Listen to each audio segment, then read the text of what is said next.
Welcome to Verge File. Support the channel by liking, commenting, and subscribing. I promise even more interesting stories. It didn't happen all at once. It never does. The first time she turned away from me in bed, I thought maybe she was tired. The second time, maybe stressed. But by the seventh, I stopped assigning reasons. I just counted the silence between us. We hadn't touched in weeks. Not a kiss on the neck. Not a lazy hand across the waist. Not a moment that felt like us. But here's the thing. She still smiled in the mornings. Still acted like everything was fine. Like last night's cold shoulder didn't exist the next day. And I played along. For a while. Until I realized something. She wasn't just tired. She was gone. Still in the house. Still wearing the ring. Still making weekend plans with mutual friends. But gone. In the way that matters most. Emotionally, intimately, spiritually. Gone from us. Even if she wasn't physically gone from me. And I had a decision to make. Not the one you think. Not whether to confront her.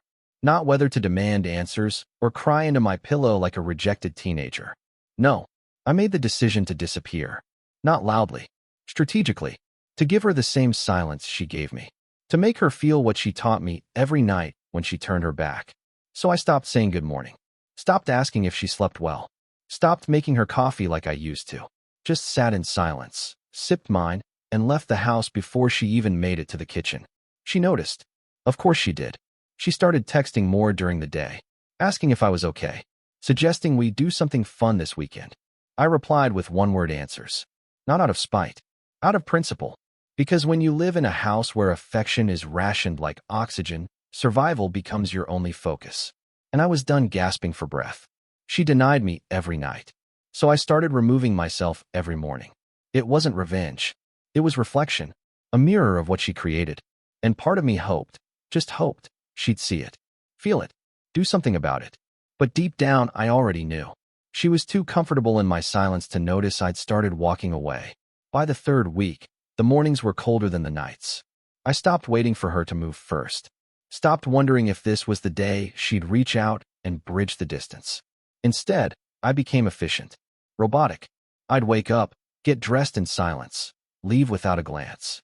The man who once left handwritten notes by her coffee mug now left nothing. She began to notice, but not in the way I'd hoped. It wasn't guilt. It wasn't concern. It was confusion, like she couldn't understand why I wasn't orbiting around her anymore. That's what broke me more than the denial. She didn't see it coming. Because in her world, I was constant. Predictable. Safe. She thought love was a faucet she could turn off at night and expect warm coffee in the morning. But I was drying up. At work, people noticed the change. My manager pulled me aside one afternoon. "You all right, James? You seem quieter lately." I looked him straight in the eye and said, "I've stopped wasting energy." He didn't press, just nodded slowly like he understood more than he let on. Weekends used to be sacred. Hiking trips, breakfast out, spontaneous drives. Now, they were filled with silence. Two people sitting in the same room scrolling through different realities on their phones. One Saturday morning, she suggested we take a drive to the lake. I told her I had plans. She blinked. "Since when do you make plans without telling me?" I smiled. Didn't answer. That smile did more damage than any argument could. She stared at me like she didn't recognize who I was anymore. But I did. I was the man she built, stone by stone, silence by silence. And I wasn't angry. I was awake. I took that Saturday and spent it alone. Drove out of the city, walked a trail I used to love before everything got heavy. I didn't check my phone once. When I got back, she was sitting on the couch, arms crossed, waiting. The TV was on but muted. She asked, "Are you okay?" I looked at her, really looked at her, and said nothing. Because, okay, wasn't a place I owed her access to anymore. By the next weekend, the silence between us had weight. It wasn't passive anymore. It was a presence. She began trying. Little things. Asked what I wanted for dinner. Left a small note by the sink. Something about missing how we used to be. It would have meant something if it hadn't come weeks too late. I didn't throw it away. I just didn't reply. The more I pulled away, the more she reached. Not out of love, but panic. She sensed it now. The ground beneath her wasn't solid. I wasn't her fixed point anymore. She started waking up early. Sitting at the table when I came down. Waiting, hopeful. I gave her nothing. Not cruelty. Not kindness. Just distance. Controlled, cold, calculated. That Sunday, We had plans with mutual friends. A small brunch we'd committed to months ago. I almost canceled. But something in me wanted her to be seen, by others, in the shadow she helped create. I didn't smile once during brunch. Didn't hold her hand. Didn't pretend. One of our friends, Monica, glanced at her, then at me. I saw it in her face, the confusion, the realization that something was broken, and that I wasn't the one who broke it. After we left, my wife turned to me in the car. "Why are you acting like this in front of people?" I didn't answer. I didn't know her a performance. She wanted normalcy. I wanted honesty. And the truth was, pretending had rotted me from the inside out. I was done saving her from the consequences of her choices. She cried that night. The first time in a while. Soft, barely audible, lying beside me like a stranger begging for warmth. But I didn't move. Didn't offer comfort. Didn't even turn my head. Because her tears weren't for me. They were for the version of me who used to care. And that man had stopped showing up a long time ago. He left quietly. Each night she turned her back. Each morning she acted like nothing happened. Now she wanted him back. Too late. I wasn't punishing her. I was protecting myself. And the man I was becoming? He didn't beg to be wanted. He made himself unforgettable by disappearing.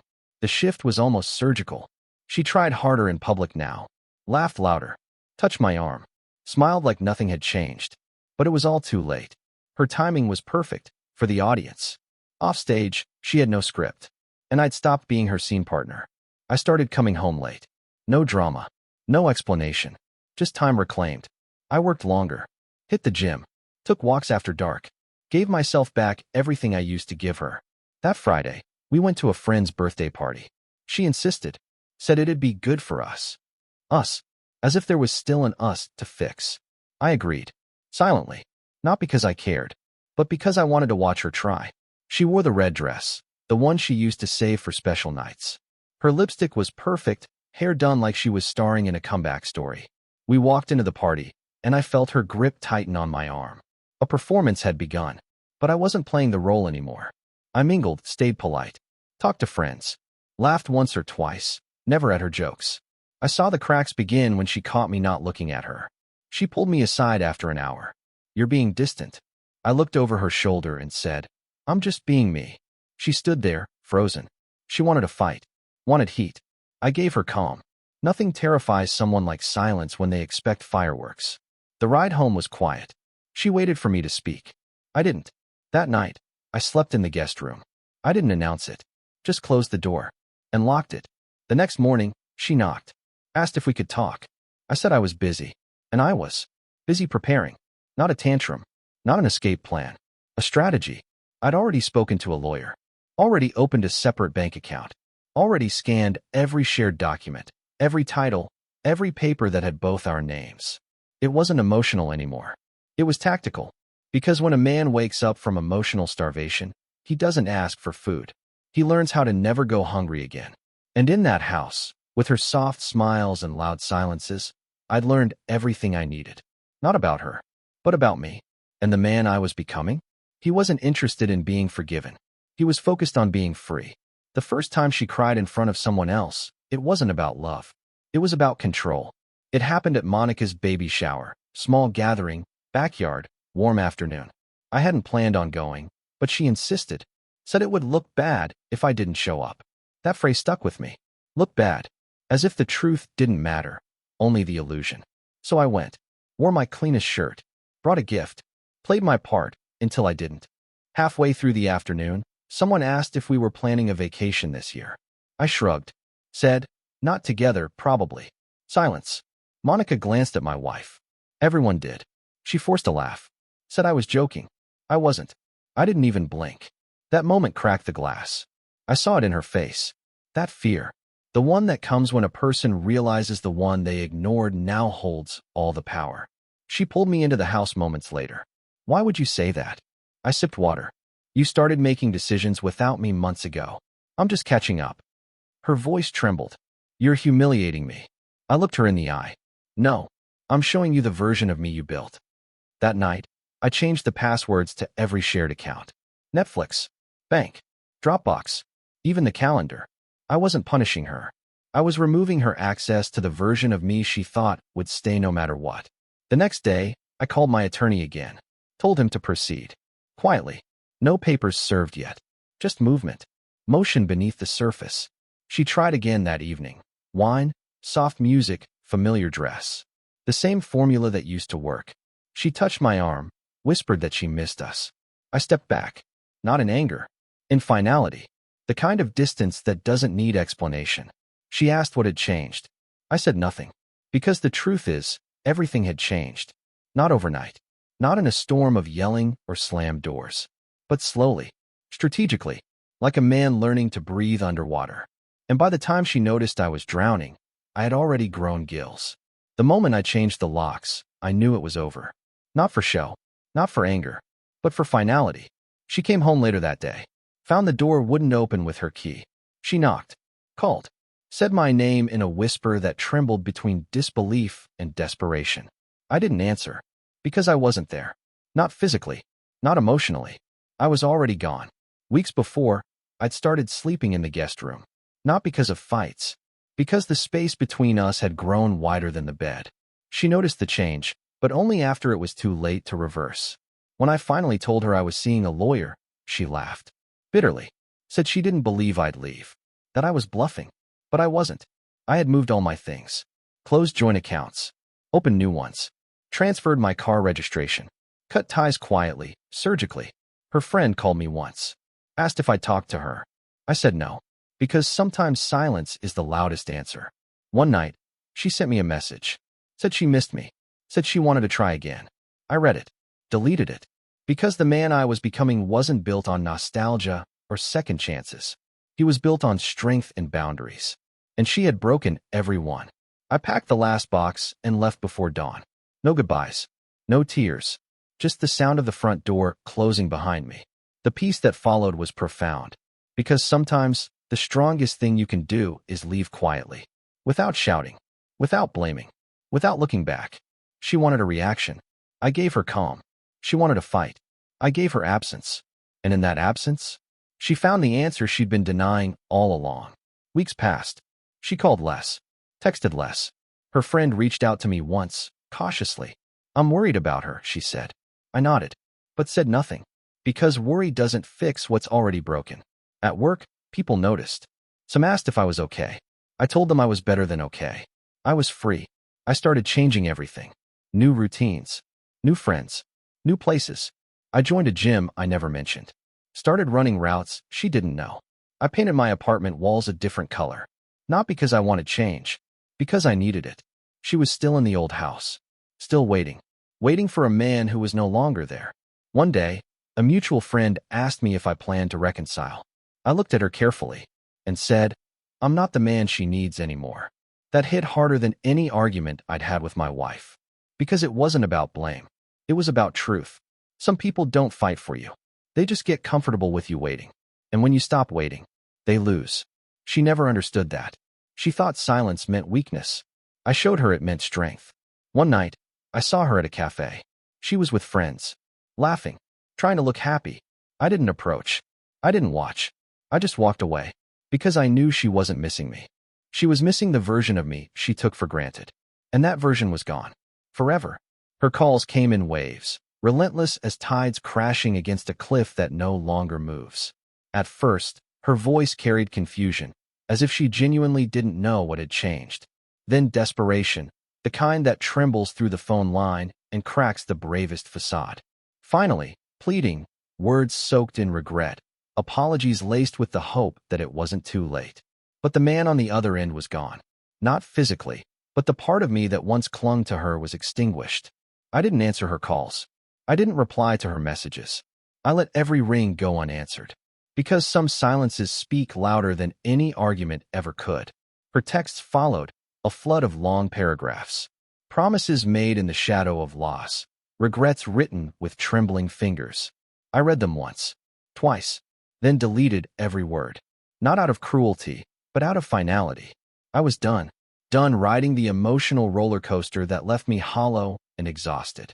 Done being the anchor while she drifted into indifference. One afternoon, she showed up unannounced at the house, standing there like a ghost, hoping to resurrect what was already dead. I didn't come out. I watched from behind the curtains as she waited, the weight of silence pressing down on her shoulders. 10 minutes passed before she turned away, her steps soft but heavy with defeat. That night, I changed my number, blocked her from every app, deleted every photo, every shared memory stored in my devices. Not out of spite, but out of precision. A surgical removal of any last threads that tied me to a life I was ready to leave behind. To close the chapter without noise or drama. Friends noticed the change. Some asked if I was okay. I told them I was better than okay. I was free. Because freedom isn't loud. It doesn't announce itself with fireworks or screams. Freedom is a quiet shift, a slow unraveling, a new beginning. A man who's been broken can rebuild silently, piece by piece. I moved to a smaller apartment. New walls, new routines, new life. I focused on myself, not out of hatred, but because I stopped needing her. She wanted a reaction, a fight, a scene. I gave her absence and peace. Sometimes the strongest goodbye isn't shouted. It's simply the one you never say. She tried, really tried. A bouquet of flowers showed up at my door. A handwritten note slipped under the mat. Text filled with "I'm sorry" and "Can we talk?" But I was beyond words, beyond apologies, beyond anything she could say or do. I read those notes once, felt the weight of her regrets, and folded them neatly away. Because some bridges burn quietly, and some men don't look back. I stopped answering calls, stopped replying, let the silence do the talking. At work, people said I looked different, stronger, calmer, freer. They didn't know the war I'd waged in my mind, the battles fought in the silence of my own soul. The nights spent rebuilding a version of me she thought she destroyed. One evening, she showed up at my apartment. Surprise visit. Hesitant knock. She wanted closure. I didn't open. She waited a moment. Turned away. I watched from the window, unseen. I felt nothing. No anger. No regret. Just peace. Because peace doesn't come with shouting. It comes with walking away quietly. And never looking back. That's when I knew. She wanted the man who begged. But that man was dead. The one who walked away, he was alive, stronger, whole, and finally free. There was no grand finale, no shouting matches, no final confrontation. I didn't need one, because real endings don't come with noise. They come with silence. I packed my bags in the dead of night, quietly, no goodbyes, no explanations, just the soft click of the front door closing behind me. I left the keys on the counter, deleted every shared photo, unfollowed, blocked, erased, not out of spite, but out of necessity, to protect the peace I finally found. Friends asked if I was okay. I told them I was better than okay. I was free, free from the weight of indifference, free from pretending to be seen, free from waiting for a love that wasn't coming. I moved into a new place, small, simple, filled with light. I rebuilt myself one quiet day at a time. No looking back, no regrets, because the man I was leaving behind, he was broken. The man I became, unbreakable. She wanted a fight. I gave her silence. She wanted answers. I gave her absence. And when she finally understood that silence wasn't empty, that's when I knew. I didn't disappear. I just stopped being. And that was enough. Drop it in the comments. Hit subscribe. This is where we talk about what doesn't get forgiven.